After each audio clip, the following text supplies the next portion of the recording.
Good morning বন্ধুরা, একবার আবার আপনাদের সবাইকে জানাই স্বাগত। এক নতুন সকাল। আজ রবিবার সকাল আরম্ভ হয় একটু দেরি করে। বেরিয়ে এসেছি বাইরে। এই যে জাম গাছ আর আম গাছ, এই দুটো আমাদের উঠোনের মধ্যেই রয়েছে এবং এটার থেকে যা পাতা ঝরে পড়ে সেটা আর বলার নয়।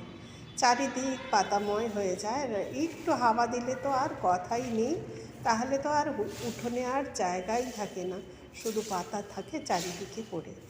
যাই হোক, এই যে সকাল আর শুরু হলো আজকের দিনচর্যা। যতই স্কুলের প্রিন্সিপাল হই না কেন, যতই স্কুলে বড় পদে কাজ করি না কেন, ঘরে কিন্তু সেই কাজগুলো অপেক্ষা করেই থাকে, যেগুলো আজ থেকে 20 বছর আগেও ছিল এবং আজও আছে।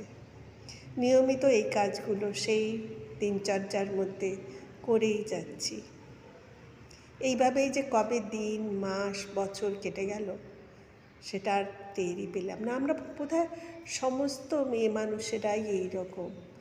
নিজের দিনচর্যার উপরে কাজ করতে করতে আমরা ভুলেই যাই যে বোধহয় আলাদা আর একটা কোনো জীবন হতে পারে, বা এটার থেকে আলাদাও একটা কিছু আমরা ভাবতে পারি নিজের জন্য।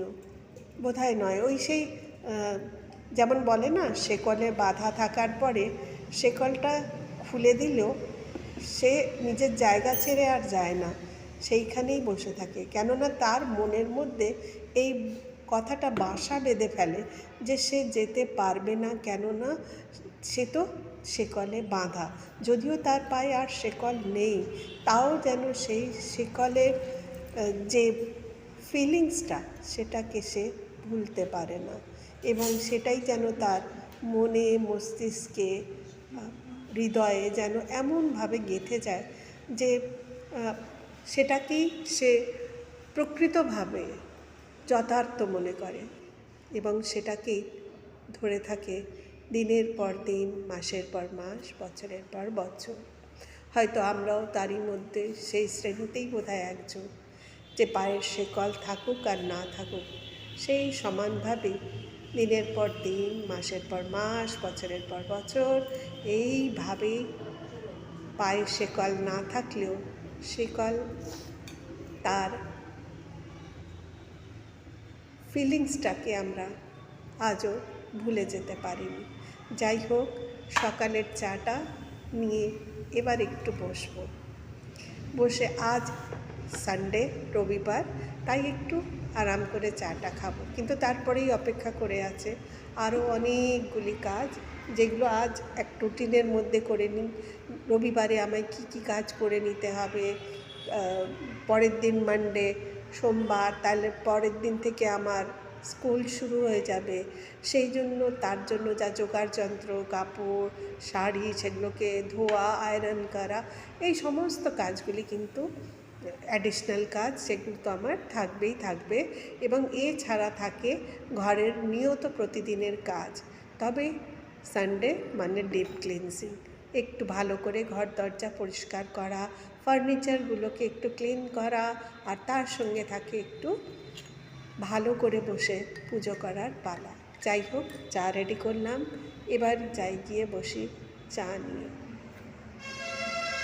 আমরা যারা চাকরি করি আমরা কিন্তু নানান রকমভাবে বাইরের জগতের সঙ্গে যুক্ত থাকি, বাইরের জগতের সঙ্গে যোগাযোগ আমাদের থাকে। কিন্তু তা বলে বাইরের জগৎটাই যে নিজের জগৎ হয়ে যায় তা নয়। কিন্তু যারা আমরা কাজ করি, যারা আমরা চাকরি করি, যখন আমরা চাকরির স্থলে থাকি সেইটুকু সময় আমরা একেবারেই প্রায় ভুলে থাকি যে আমাদের একটা পেছনের সংসার আছে, ঘর আছে, সেখানে অনেকগুলি কাজ আছে, ডিউটি আছে।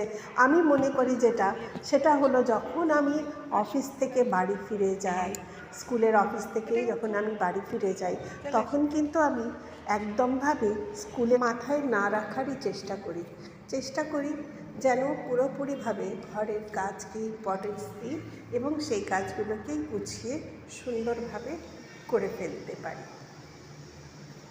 জীবনে কতগুলো এমন সময়ও আসে যখন হয়তো বা এমন কিছু ঘটনা আপনার জীবনে হয়ে চলেছে সেই মুহূর্তে, যেগুলোকে আপনি পুরোপুরিভাবে মাথা থেকে সরাতে পারেন না। হয়তো সেটা আপনার ঘরেরও কিছু প্রবলেম হতে পারে বা অফিসিয়াল প্রবলেমও হতে পারে, কিন্তু সেটাকে এতটা গুরুত্ব দেওয়া উচিত না যে সেটা আমাদের মাইন্ডকে ক্যাপটিভেট করে নেয়। আমাদেরও একটা জীবন আছে এবং আমাদের সঙ্গে যারা জড়িয়ে আছে তাদেরও একটা জীবন আছে, তাদেরও একটা চাহিদা আছে, এবং সেইটুকুটাকে পুরো করাটা সেটাও কিন্তু আমাদের অনেক বড় দায়িত্ব।